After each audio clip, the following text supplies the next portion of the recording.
Iran के परमाणु ठिकानों पर हमले के बाद ईरान की परमाणु ऊर्जा संस्था ने अपने परमाणु कार्यक्रम को जारी रखने की प्रतिबद्धता जताई है। कहा है कि हमारा परमाणु कार्यक्रम जारी रहेगा। संस्था ने दरअसल ये कहा कि वो किसी भी दबाव में आए बिना अपने वैज्ञानिक कोशिशों को आगे बढ़ाएगी।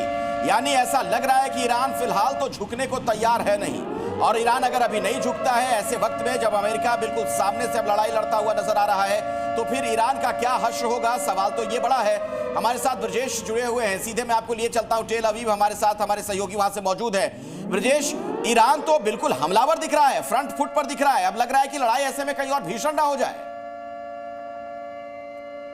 बिल्कुल, जब 13-14 तारीख में ये पूरी लड़ाई शुरू हुई थी तभी से ईरान पूरी तरीके से हमलावर है, और चूंकि आज जो यूएस ने किया तो ऐसा लग रहा था कि ईरान की तरफ से एक बातचीत का दौर जो चैनल है वो खोला जाएगा, एक डिप्लोमेटिक खेल खेला जाएगा ताकि बातचीत करके मामले को थोड़ा सा न्यूट्रलाइज किया जाए। लेकिन अब ये जो बयान सामने आया इससे साफ लगता है कि ईरान पीछे हटने वाला नहीं है। और दूसरी तरफ जहाँ भी 3 जो रिएक्टर्स हैं जहाँ पर अटैक किया गया है, न्यूक्लियर फैसिलिटीज़, वहाँ पर अब यूरेनियम जो कि वहाँ पे था, और ऐसे में वहाँ के यूरेनियम के रिसाव के बाद वहाँ पे खतरा रेडिएशन का ज़्यादा बढ़ना शुरू हो जाएगा। और इसके बावजूद भी अगर ईरान को ये लगता है कि वो पीछे नहीं हटेगा तो ये मान के चलिए कि आने वाले दिनों में नहीं, आने वाले घंटों में ही बहुत बड़ा विध्वंसक रूप यहाँ पर युद्ध लेगा। अगर ईरान इसमें रिएक्ट करता है तो जाहिर सी बात है अब यूएस की एंट्री हो गई है, और यूएस हम सभी जानते हैं सुपर पावर है, चाहे हथियारों के मामले में, स्ट्रैटेजी के मामले में, या बाकी जो इस तरह की प्लानिंग के मामले में सुपर पावर है। और ऐसे में अब ईरान को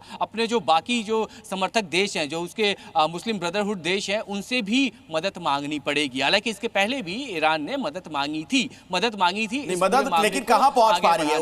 ओआईसी की बैठक भी होनी है, वहां से भी इंतजार था कि शायद किसी तरीके से कोई मदद मिले इन्हें, लेकिन वहां से भी कहां कुछ ग्रीन सिग्नल मिल पा रहा है। अमेरिका के खिलाफ कोई भी खड़ा होने को तैयार नहीं है। ब्रजेश,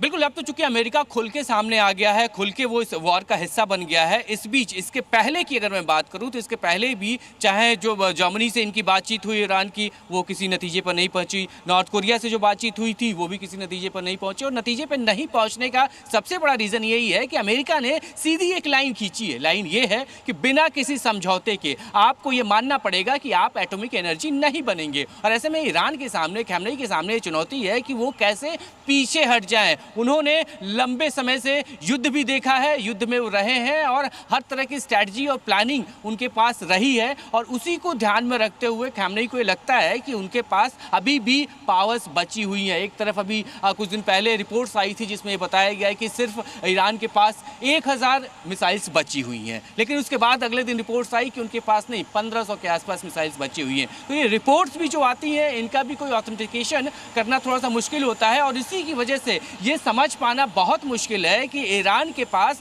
अभी कितनी रिसोर्सेज हैं, कितनी पावर है। और कहीं ना कहीं स्ट्रैटेजिक तौर पर ईरान अपने एंड से कोशिश जरूर कर रहा है अपने दोस्तों से बात करके इस मामले में एक बीच का रास्ता निकालने के लिए। समझने वाली है कि अगर अमेरिका सामने से अब खड़ा है ईरान के, तो इसकी रणनीति जरा देखिए ना अमेरिका की। ना सिर्फ सुपर पावर है, हमले करता है, बल्कि उसकी जो रणनीति है, पाकिस्तान जैसा देश जो कि 2-4 दिन पहले तक ये कह रहा था कि ईरान के समर्थन में वो परमाणु बम फेंक सकता है, उसके जनरल पहुंच जाते हैं, अमेरिका के राष्ट्रपति की तारीफ में कसीदे पढ़ने लगते हैं, और यहां तक कह देते हैं कि ट्रंप को नोबेल प्राइज मिले, शांति दूत बता देते हैं ट्रंप को। तो ऐसे ऐसे मित्र भी अब उससे दूर होते जा रहे हैं ईरान से, यानी ईरान अलग थलग पड़ता जा रहा है। और इस बीच एक और बड़ी खबर, अमेरिकी रक्षा सचिव बयान देंगे, ये बड़ी जानकारी मिल रही है। हमले को लेकर रक्षा सचिव की तरफ से जानकारी दी जाएगी, यूएस सीडीएस भी साथ मौजूद रहेंगे। ये बड़ी खबर है इस वक्त की, जो अटैक अमेरिका की तरफ से किया गया है उसे लेकर और जानकारियां साझा की जाएंगी। इससे पहले ट्रंप का बयान सामने आ चुका है, और अब अमेरिकी रक्षा सचिव भी इस हमले को लेकर जानकारी साझा करेंगे। बिल्कुल, आपको बता दें कि ट्रंप का जो संबोधन थोड़ी देर पहले हुआ, उन्होंने खुद इस बात का जिक्र किया था कि पेंटागन की ओर से भी प्रेस को ब्रीफ करना है, यानी और जानकारियां दी जाएंगी, कुछ और विस्तार से बताया जाएगा कि इस हमले को कैसे अंजाम दिया गया है, ईरान को कितना नुकसान पहुंचा है, पूरी डिटेल इंफॉर्मेशंस अभी आएंगी। ये देखिए एक और अपडेट आपको बता दें, हमले को लेकर जो बड़ी जानकारी मिल रही है, कहा यह जा रहा है कि थोड़ी देर के बाद इस बाबत कुछ और जानकारियां मिलनी है। ब्रजेश, आप कुछ बता रहे थे, अपनी बात पूरी करें। बिल्कुल देखिए जिस स्ट्रैटेजी को लेकर हम बातचीत कर रहे थे, यूएस लगातार, चूंकि अब सीधे तौर पे यूएस इस पूरे ऑपरेशन के अंदर इन्वॉल्व हो गया, इस पूरे वॉर के अंदर इन्वॉल्व है, और ऐसे में अब ईरान को ये तय करना पड़ेगा। तय अगर ईरान नहीं कर पाता है बैकफुट पर आने के लिए, क्योंकि अब आगे बढ़ने का रास्ता ईरान के पास, हमें या फिर जो जानकार इसमें बताते हैं कि ईरान के पास अब आगे का रास्ता यही है कि अगर वो युद्ध में आता है तो पूरी तरह से विनाश होगा, पूरी तरीके से सर्वनाश होगा। अब चूंकि यूएस भी इसमें इन्वॉल्व है और ऐसे में चूंकि स्ट्रैटेजी अभी बन रही होगी, अभी प्लानिंग चल रही होगी कि हमें आगे क्या करना है, लेकिन ईरान की तरफ से ये कह दिया गया है कि जो उसके एटॉमिक जो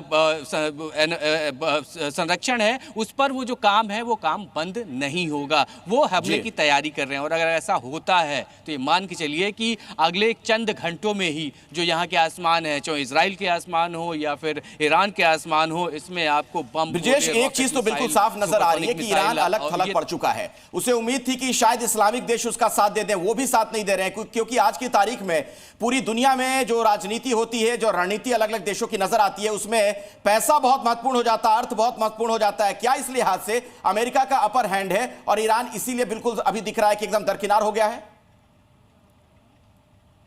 बिल्कुल देखिए, super power, America super power है और वो हर मामले में मजबूत है। उसकी चाहे धमक हथियारों के मामले में की जाए, पैसे के मामले में की जाए या डिप्लोमेसी के मामले में की जाए, हर जगह यूएस की धमक है। इसके पहले भी जब वॉर्स हुए तो वहां पर यूएस बीच में आया और बीच में आने के बाद उसने समझौते की बात की थी। यहाँ यूएस बीच में आया और उसने समझौता, एक तरफा समझौते की बात की थी, यानी पहले से ही यूएस अपना डंडा लेके खड़ा था कि नहीं, आपको हमारी बात माननी है और हमारी बात यही है कि आप एटॉमिक एनर्जी नहीं बनेंगे, आपको अपने सारे जो प्रोग्राम है, एटॉमिक प्रोग्राम्स हैं, उनको तुरंत सस्पेंड करना पड़ेगा। और इसीलिए 3 एटॉमिक जो एनर्जीज जो प्लांट थे वहां पर अटैक किया गया, भारी संख्या में वहां पे बम गोले गिराए गए। और जिस पाकिस्तान की हम बात कर रहे थे, पाकिस्तान हालांकि पहले ये बात उसने कही थी कि वो जो ईरान के साथ है, लेकिन 2 दिन पहले ही पाकिस्तान के डिप्टी प्राइम मिनिस्टर ने ये बात कह दी थी कि वो साथ में नहीं है, वो अभी हालात को देख रहे हैं। वहीं दूसरी तरफ जो नॉर्थ कोरिया है वो भी बीच बचाव करने के लिए या बातचीत कराने के लिए तैयार नहीं हुआ। जो जर्मन कंट्रीज, जो इनके ईरान के जो ब्रदरहुड हैं, चाहे वो जर्मन की बात करें, ब्रिटिश की बात करें, वहां भी बातचीत का दौर आगे बढ़ा था, लेकिन नतीजा नहीं निकला। नतीजा इसलिए नहीं निकला कि यूएस ने एक लाइन खींची है और वो यही लाइन है कि आपको अपने एटॉमिक एनर्जी प्लांट्स को बंद करना पड़ेगा, आप इस पे काम नहीं कर सकते, आपको इस प्रोजेक्ट को पूरी तरीके से शट डाउन करना पड़ेगा। और ईरान ने सीधे तौर पे कह दिया था कि कहीं से कोई शट डाउन नहीं होगा, उनका जो प्रोजेक्ट है वो चलता रहेगा, वो इस पर काम करते रहेंगे, यानी बीच का रास्ता कहीं से निकला ही नहीं।